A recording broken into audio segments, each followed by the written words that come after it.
pastores, queridos amigos, todos os irmãos presentes, muito boa noite. Supliquemos uma vez ainda ao Mestre Santíssimo Jesus que nos inspire, nos ampare, nos proteja e nos conduza durante todos os instantes desta reunião bendita. Que a divina graça que é derramada sobre nós encontre em cada um ambiente de máxima receptividade e também de máxima acolhida, igualmente alcançando, assim desejamos, a todas as nossas companhias espirituais, e que assim seja. Meus irmãos, do Evangelho de Jesus Cristo, a mim me foi dado todo o poder no céu e na terra, e depois proclamai o Evangelho a todos os povos, fazendo deles discípulos meus, e ensinando-os a observar tudo o que vos tenho dito. E eis que estou convosco todos os dias até a consumação dos séculos. Observem os senhores, estou convosco todos os dias, não é estarei convosco. Se Jesus não tem a plenitude da frequência do Altíssimo de onde ele provém, se ele não tem absoluta hegemonia sobre toda e qualquer limitação de ordem material, se ele não é Senhor dos mundos, se ele não é, análise mais específica, governador da terra, como é que nós podemos considerar Jesus longínquo, distante, no braço de Deus e desconectado de nós, as suas ovelhas? O Cristo de Deus, que só dá voz ao próprio Pai, que é Deus, deixou de maneira cristalina, claríssima, inequívoca, que das ovelhas que o Pai o confiou, nenhuma se perderá. Observem, senhores, nunca tem na mensagem do Cristo espaço ou margem para dúvida ou exceção para regra. Ele deixa claro, o plano de Deus é um plano de absoluta perfeição, esse plano vai se cumprir. Eu enviei Jesus, o meu Filho querido, em quem eu deposito o meu bem-querer para a salvação de vocês. Na linguagem da época, ovelhas transviadas de Israel. Ele é o bom pastor. O pastor é aquele que lança a sua vida sobre as suas ovelhas. Jesus deixou claro em tantas parábolas, 49 provavelmente, formatadas com esse objetivo, que o plano de Deus se cumpre em todos os seus filhos. Deus não tem um projeto de fracasso. Olha, eu tenho um projeto de amor, de salvação, de evolução espiritual para esse aqui. Para aquele ali não deu certo. Como é que ele vai dar certo? Se não deu certo, o que é o errado? Filosoficamente, nós podemos especular. Não existe espaço objetivo para o errado no reino de Deus, senão espaço subjetivo. Do ponto de vista do nosso livre-arbítrio espiritual, podemos nos desviar da estrada, podemos escapar-nos pela nossa própria incúria do cuidado do pastor, podemos perder então a sua proteção, o seu guia, o seu caminhar, a sua segurança, etc. Mas o pastor não disse que a ovelha está perdida, pelo contrário, ele disse que nenhuma se perderá. E o mestre formatou naquela parábola que é do bom pastor, o que acontece quando a ovelha se perde. Observe, meus irmãos, que se nós tivermos boa vontade para investigar essa maravilhosa experiência que Jesus teve com Deus e que ele chamou de Evangelho, nós vamos encontrar todas as respostas.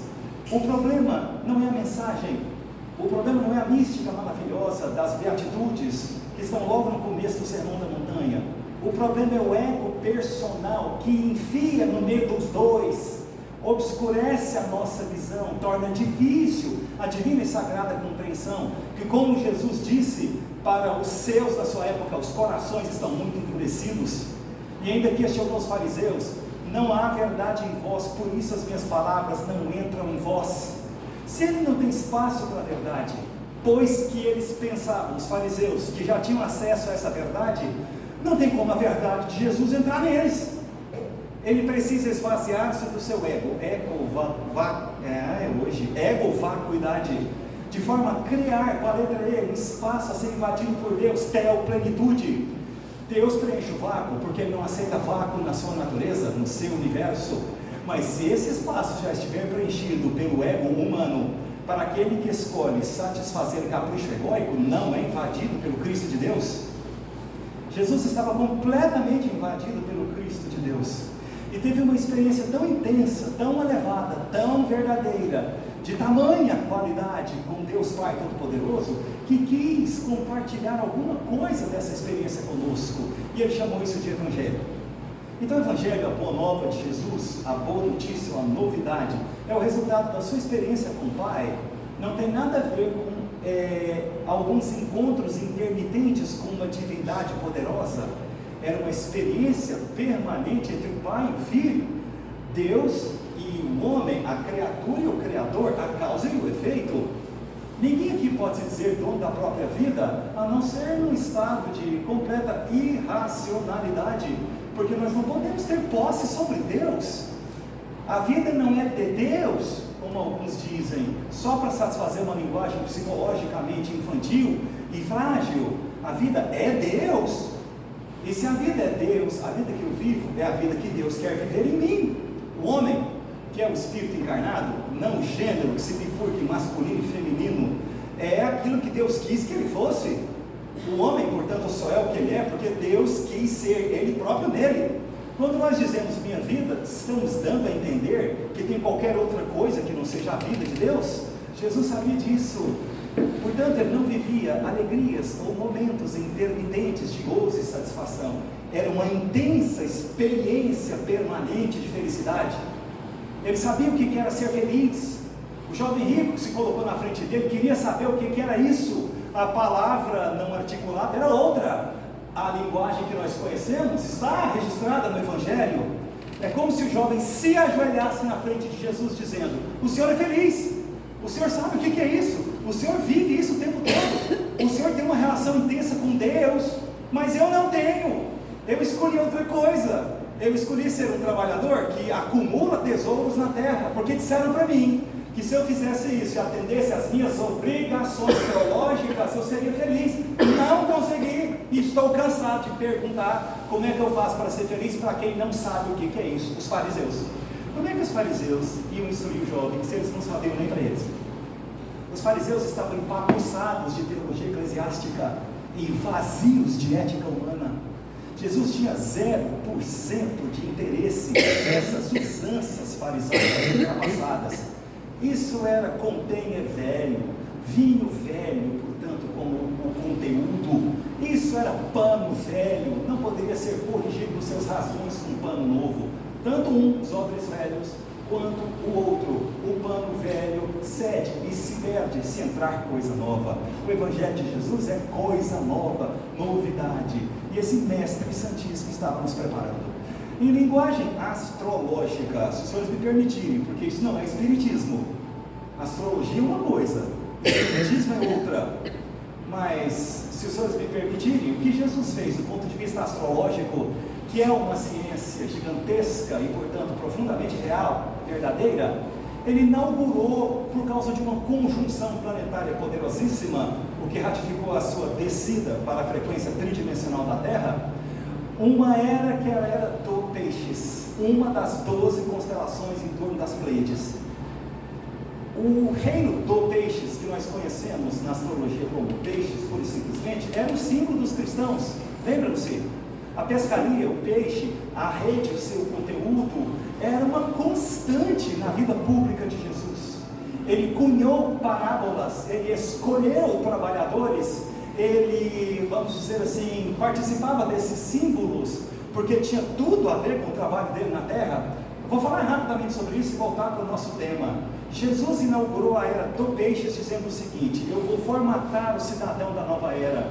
Vocês são os trabalhadores da última hora. Eu preciso que vocês aprendam o que é ser filho de Deus.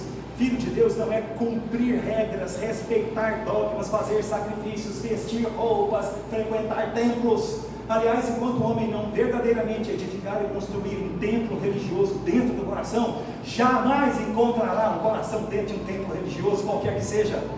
E esse cidadão tem que ser preparado, porque tudo que tinha acontecido anteriormente era forja para que ele se capacitasse, do ponto de vista quântico, inclusive, para merecer a entrada, o ingresso nessa era nova, que é a era de regeneração.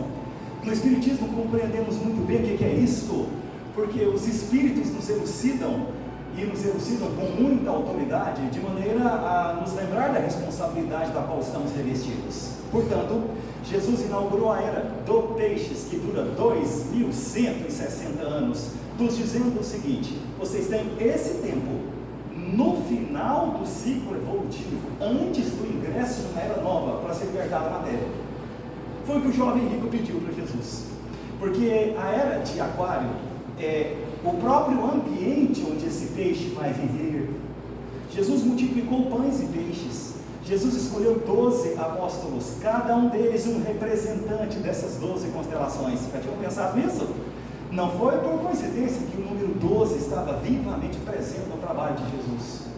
Mas como trabalhadores da última hora, deixando aqui a astrologia agora de lado, nós começamos a compreender qual que é o símbolo da parábola, que é a dos trabalhadores na vinha, formatada por Jesus, e que de maneira alguma será compreendida do ponto de vista intelectivo.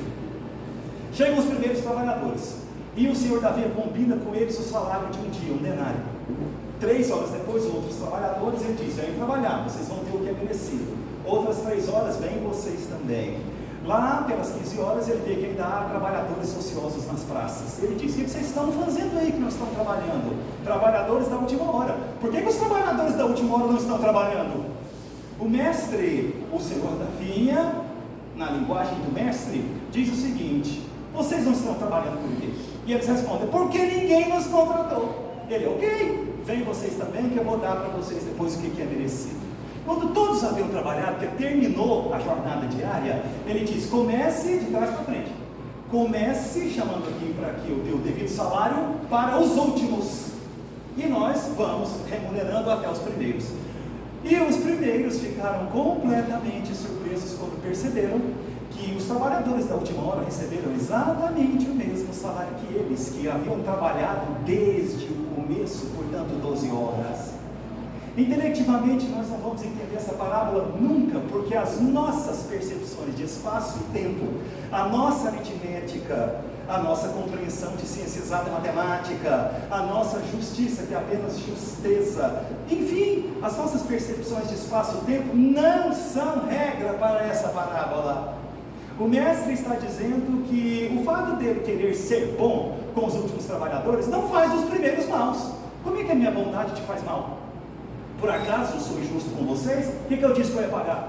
1 denário. O que vocês estão recebendo? 1 denário. Vocês têm o que foi acordado e o que foi justo. Na mística desta parábola, nós observamos que ninguém faz negócio com Deus.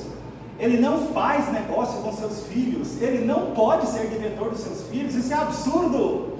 Se alguém fizer negócio com Deus, fizer uma promessa, e ele fielmente executar essa promessa, depois ele vai virar-se para Deus e dizer o quê? O Senhor está me devendo. Como é que se pode chegar ao absurdo de considerar que Deus é devedor dos seus filhos? Quando Deus manifestou-se no homem, que é o Espírito encarnado, o hálito que foi soprado num boneco de barro, essa é a metáfora do hebraico que chegou até nós, cultura hebraico-judaico-cristã. Ele o fez 100%. Vocês acham que Deus faz alguma coisa incompleta? Vou fazer um homem capenga. Se ele fizer a minha vontade, eu melhoro ele. Deus não faz nada para melhorar depois. Deus não tem que completar a obra. Deus não tem que atualizar o homem. O homem tem que descobrir-se. Isso não significa receber o que lhe falta. Nunca lhe faltou nada. Ele precisa das circunstâncias, dos materiais, das encarnações, dos orbes, as constelações e as frequências ad infinitum, para ele descobrir o que ele é. Não é para receber o que ele falta. Não falta nada no homem. É o homem que não sabe disso. Por isso que o jovem rico queria se empapulsar de badulaques, que são essas porcarias que os seres humanos chamam de riqueza material. Ele estava tão pesado nos ombros com elas, que já não suportava mais o seu oceano de prazeres. Ouviu falar que Jesus ia passar pela cidade dele e disse em boa linguagem de goianês: ou vai ou racha. Ou vai ou racha. Esse homem agora vai me dizer o que eu tenho que fazer para ser feliz, porque do jeito que eu fiz não deu certo. Meus irmãos, os trabalhadores da última hora têm que se lembrar do jovem rico. Nós não estamos nesta encarnação, não vão se assustar, né? A última de provas e expiações. Última, não tem outra. Vocês estão me ouvindo? Não tem mais uma. Não, na próxima. Não tem próxima. Ou você entra na regeneração. Lembram-se daqueles 2160 anos? Estão acabando agora. Ou nós entramos na regeneração, ou teremos que ir para outro orbe. Um orbe adaptado ao à nossa situação evolutiva no momento. Nós não nos reencarnamos, portanto, para repetir o jovem rico, viver só para conquistar bens materiais, o gozo, a satisfação, o conforto da tecnologia, vivermos como prioridade para passar em concurso, ocupar cargos de relevância, para viajarmos. Essas coisas são apenas circunstancialmente agradáveis, só isso. O jovem rico tinha tudo aquilo que o dinheiro podia comprar, ajoelhou-se na frente de Jesus, que ele chamou de bom mestre, em aramaico, Rabi é meu mestre, e disse para ele: bom mestre, que bem farei para merecer a vida eterna? O que ele está perguntando para Jesus? O que é que eu tenho que fazer para ser feliz? E o Jesus disse para ele em outra linguagem, torno a dizer, a linguagem dos evangelhos nós conhecemos, interpretando as metáforas: você já tentou tudo o que o mundo tinha a me oferecer, mas o meu reino, esse que você veio me pedir, não é deste mundo. Para você ter acesso a esse reino, você tem que se desapegar dessas porcarias. Por quê? Chegou num ponto em que você é possuído pelo que você deveria possuir. Você não consegue enxergar o que é o reino de Deus, porque está empapuçado demais com o reino da terra. Mas esse não é o meu reino. Como o jovem estava sofrendo de um dolorosíssimo ego-esvaziamento, Jesus deu um golpe de misericórdia do seu egoísmo, propondo o seguinte: vai, vende tudo o que tens e dá-o aos pobres, e volta e me segue, e terás um tesouro nos céus. O mestre nos faz lembrar aquela máxima da beatitude, que é aquele excelso documento de vera espiritualidade, nos seguintes termos: são felizes, são bem-aventurados os tristes ou os aflitos, porque deles é o reino dos céus. Começou a sangrar o ego do jovem rico, ele começou a ficar aflito, começou a ficar triste, porque o ego estava se decompondo. O ego é decomponível, por isso que ele reage tão mal com o corpo agregado. A partir do instante em que esse ego começou a se decompor, Jesus disse para ele: quer entrar no meu reino? Tem que aprender a ser livre. Escravo no meu reino não entra. Vai, vende tudo o que tens, porque tudo o que tens vos escraviza e torna impossível a sua entrada neste reino. Como o jovem rico não deu conta naquele momento, o mestre diz: aos homens é impossível, mas para Deus todas as coisas são possíveis. Em verdade vos digo, é mais fácil um camelo passar no buraco de uma agulha, do que um rico, ou seja, um apegado, um igual a esse aqui, um exemplo que acabou de passar na minha frente, entrar no reino dos céus.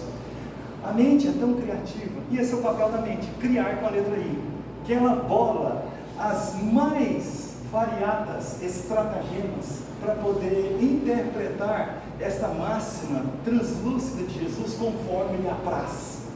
Alguns vão dizer que camelo é um buraco muito apertado que dava acesso, como também sair da cidade de Jerusalém, e era mesmo, mas não era disso que Jesus estava falando. Vocês todos aqui conhecem camelo, não conhecem? Aqui no Brasil, se tiver circo ou circunstância especial, trouxeram um camelo para cá. Ele é habitante dos desertos. Todos vocês conhecem a agulha, pelo menos uma vez viram agulha maior, agulha menor, agulha de costura.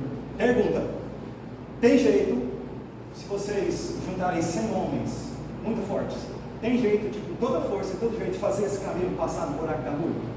Tem algum jeito? Não, Emerson, mas passa moleque, mas ele não passa, ele chega desencarnado do lado de lá. Eu quero saber se ele passa aí. O que Jesus quer dizer? Apegado desse tanto no seu reino, não entra, é impossível. Ele não disse, é impossível entrar no meu reino. Ele disse para o jovem rico, apegado desse jeito, não entra. Por isso que ele disse que é tão difícil. Aí João, entendendo que era praticamente impossível, perguntou para Jesus: mas então quem poderá salvar-se? E o mestre diz: aos homens não é possível, os homens não dão conta, mas para Deus todas as coisas são possíveis. E ele vai dizer o que é felicidade: buscar primeiro o reino de Deus e a sua harmonia, e tudo mais lhe será acrescentado. Nós somos trabalhadores da última hora, porque nós tivemos as horas primeiras, conforme os primeiros trabalhadores que receberam um denário. Nós somos o resultado de todas as escolhas que nós fizemos no nosso passado espiritual. Ninguém está aqui por coincidência. Imagine uma encarnação no Brasil por coincidência. Alguns podem pensar que, do ponto de vista econômico, social, o Brasil é um país subdesenvolvido. E não é tema proposto para a nossa discussão essa noite. Alguns vão dizer que os melhores países são os que têm as melhores economias, ou os que se desenvolveram mais socialmente. Não importa, não é essa a perspectiva dos espíritos que administram a Terra. Para eles, o Brasil é a pupila dos olhos, porque eles estão interessados única e exclusivamente em libertação espiritual, em enriquecimento quântico, em superação das nossas próprias más inclinações. Eles estão interessados em que nós lancemos luz sobre as nossas próprias sombras, para que nós nos conheçamos e, consequentemente, conheçamos a Ti, ó Pai, porque este sempre foi o plano. E uma encarnação no Brasil é aquela hora que eles dizem, o mentor diz para nós: Emerson, chegou sua vez, você vai para o Brasil. Meus irmãos, essa é a minha primeira encarnação no Brasil. Como é que eu sei? Uma fortíssima intuição e nada mais. Nada mais. Uma fortíssima intuição. Quando o tempo fecha, quando começa a soprar um vento, começa a movimentar principalmente alguns objetos pela rua, eu sinto uma fortíssima impressão de que eu já conheço isso de outro lugar. E eu sinto que a bênção de reencarnar no Brasil me foi dada pela primeira vez. É como se o mentor dissesse, quase que eu estou escutando o mentor dizer isso aqui, mas não estou. Não tem faculdade mediúnica, não tem. Como se eu escutasse o mentor dizer: Emerson, lembra do jovem rico? Ou vai ou racha. É agora. Você vai se encarnar no Brasil, é a última oportunidade, aproveite. Você não está se reencarnando de novo para cometer os mesmos erros de outrora, quando eu me dediquei só à matéria. E que sucesso é esse? Que paupérrima pobreza é essa? Você agora tem que se capacitar para ser cidadão da era de Aquário. Converse com seus irmãos, lembre-os todos disso. Nós não viemos aqui só para satisfação material. Isso passa. Isso é como uma areia que nós colocamos no punho quando estamos na praia e dizemos: pode ser que eu não seja dono da praia, mas desse punhado de areia que eu sou dono. Isso aqui agora é meu. E quanto mais força eu faço para reter, mais ela se escapa pelos meus dedos e volta para a praia. Riqueza espiritual não escapa pelos dedos. Os trabalhadores da última hora, muito conscientes no espiritismo de que são os próprios espíritas, porque não tem dogmas para obedecer e tem toda a liberdade de pensamento para se libertarem das suas próprias mazelas, sabem e devem saber mesmo da responsabilidade que lhes cabe. Não é vivendo como se nunca fossem desencarnar, não é confundindo o caminho com o caminhar, não é confundindo a meta com os métodos, não é confundindo as valorações com os valores.